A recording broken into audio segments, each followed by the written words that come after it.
ሰላም ኢቃና ዜና ቅምሻ ነው። የዕለቱ ዋና ዋና ዜናዎች በጅቡቲ የሚገኘው የኢትዮጵያ ኤምባሲ 82 መደበኛ ያልሆኑ ፍልሰተኞች በባቡር ወደ ኢትዮጵያ እንዲመለሱ መደረጉን አስታወቀ። ኤምባሲው በኦፊሴላዊ የፌስቡክ ገጹ ባወጣው ጽሑፍ ፍልሰተኞቹን ጅቡቲ ከሚገኘው ዓለም አቀፉ ፍልሰተኞች ድርጅት IOM ጋር በመተባበር መመለስ እንደተቻለ ያስታወቀ ሲሆን የተመለሱበትን ቀን በተመለከተ በዚህ ሳምንት የሚል የጊዜ ገደብን ብቻ አስፍሯል። አክሎም ዜጎች ከአንድ ሀገር ወደ ሌላ ሀገር ህጋዊ የሆነ የመንቀሳቀስ መንገድ በመከተል ራሳቸውንና ቤተሰቦቻቸውን ከአደጋ እንዲጠብቁ አሳስቧል። ኤምባሲው ባለፈው ሳምንት በህገወጥ መንገድ በጅቡቲ በመኖር ላይ የሚገኙና ወደ ኢትዮጵያ መመለስ የሚፈልጉ ዜጎችን ምዝገባ በጅቡቲ የኢትዮጵያ ኮሚኒቲ ማህበር አዳራሽ መካሄድ መጀመሩን አስታውቆ ነበር። ኤምባሲው ምዝገባው የተጀመረው የጅቡቲ መንግስት በህገወጥ መንገድ በአገሪቱ ውስጥ በመኖር ላይ የሚገኙ የውጭ ሀገር ዜጎች ለቀው እንዲወጡ ያስተላለፈውን መመሪያ ተከትሎ መሆኑንም ጠቅሶ ነበር። ምዝገባው ከሚያዝያ 19 እስከ ሚያዝያ 24 ቀን 2017 ዓ.ም ድረስ እንደሚቆይና ይህ ወደ ሀገር ቤት የመግቢያ ምዝገባ ዜጎች ከጅቡቲ ወደ ኢትዮጵያ እንዲገቡ የተዘጋጀ የምዝገባ ሂደት በመሆኑ በአካል በመገኘት ለምዝገባው እንዲተባበሩ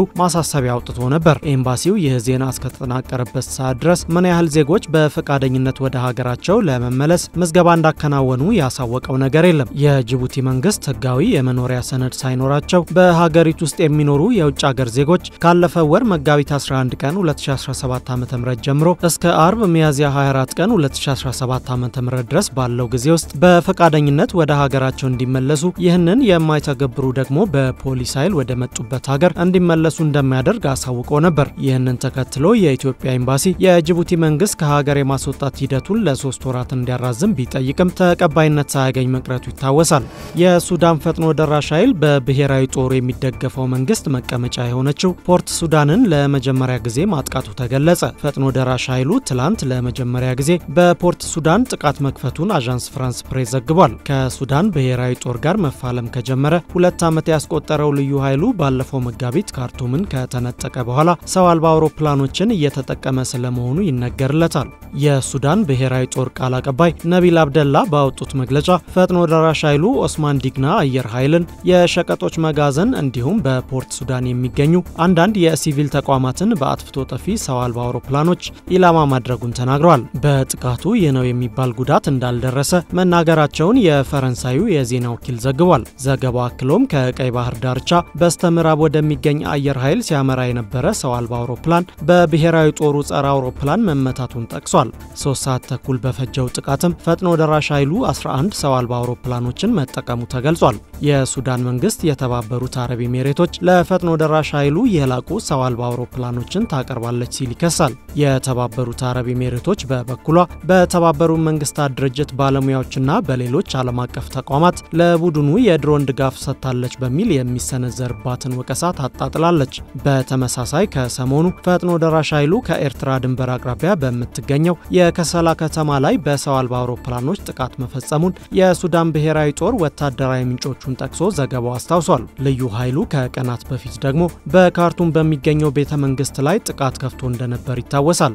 የሱዳን ፈጥኖ ደራሽ ኃይል ከብሔራዊ ጦሩ ጋር ካለፉት 2 ዓመታት ጀምሮ በመፋለም ላይ ይገኛል። የጦርነቱ መነሻ ደግሞ በሱዳን ጦር መሪ ጀነራል አብዱልፈታህ አልቡርሃንና በፈጥኖ ደራሽ ልዩ ኃይሉ መሪ ጀነራል ሙሐመድ ሐምዳን ዳጋሎ መካከል ልዩ ኃይሉን ወደ ጦሩ ማቀላቀልን በሚመለከት የተፈጠረ አለመግባባት ነበር። ጦርነቱ በ10 ሺዎች የሚቆጠሩ ሰዎችን ህይወት ቀጥፎ 13 ሚሊዮን ሰዎችን ከቤት ንብረታቸው አፈናቅሏል። ይህንኑ ሰብአዊ ቀውስ የተባበሩት መንግስታት ድርጅት በዓለም ግዙፉ ሲል መግለጹ ይታወሳል። ጦርነቱ የተጀመረ ሰሞን የሱዳን መንግስት መቀመጫውን ከካርቱም ወደ ፖርት ሱዳን ማዘዋወሩ ይታወሳል።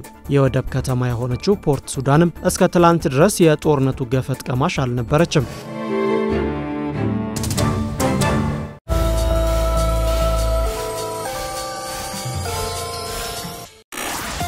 በአፋር ክልል በተከሰተው የመሬት መንቀጥቀጥና በተለያዩ ምክንያቶች ሳቢያ ከ9 ያላነሱ አምራች የኢንዱስትሪ ፋብሪካዎች መዘጋታቸውን የክልሉ የኢንዱስትሪና ኢንቨስትመንት ቢሮ ገለጸ።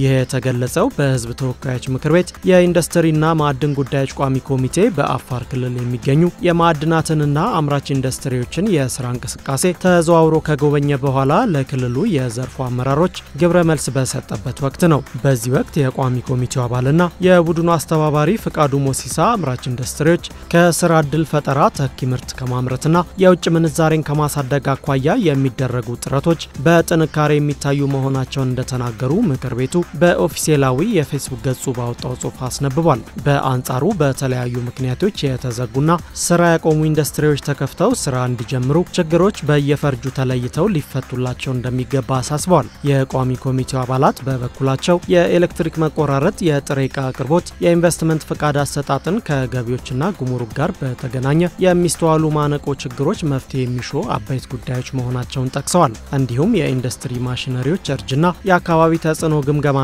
የፋብሪካ ሰራተኞች የደሞዝ ማስተካከያ ትኩረት የሚፈልጉ ጉዳዮች እንደሆኑም ጠቁመዋል። የአፋር ክልል የኢንዱስትሪና ኢንቨስትመንት ቢሮ ኃላፊ አይሻ ያሲን በበኩላቸው በክልሉ የሚገኙ ኢንዱስትሪዎች በሙሉ አቅማቸው ማምረት እንዲችሉ ትኩረት ተሰጥቶ እየተሰራ መሆኑን ገልጸዋል ተብሏል። በክልሉ ከሚገኙት 25 አምራች ኢንዱስትሪዎች መካከል 19 የሚሆኑት ተከፍተው ብዙዎቹ ማምረት የጀመሩ ቢሆንም በተከሰተው የመሬት መንቀጥቀጥና በተለያዩ ምክንያቶች ከ9 ያላነሱ ፋብሪካዎች መዘጋታቸውን ኃላፊዋ ተናግረዋል። የሚጠበቀውን አገራዊ የኢኮኖሚ እድገት ማስመዝገብ እንዲቻል በኢንዱስትሪው ዘርፍ የሚስተዋሉ ቁልፍ ችግሮችን ለመፍታት በሚደረገው ጥረት የቋሚ ኮሚቴው እገዛ ወሳኝነት እንዳለውም ጠቅሰዋል።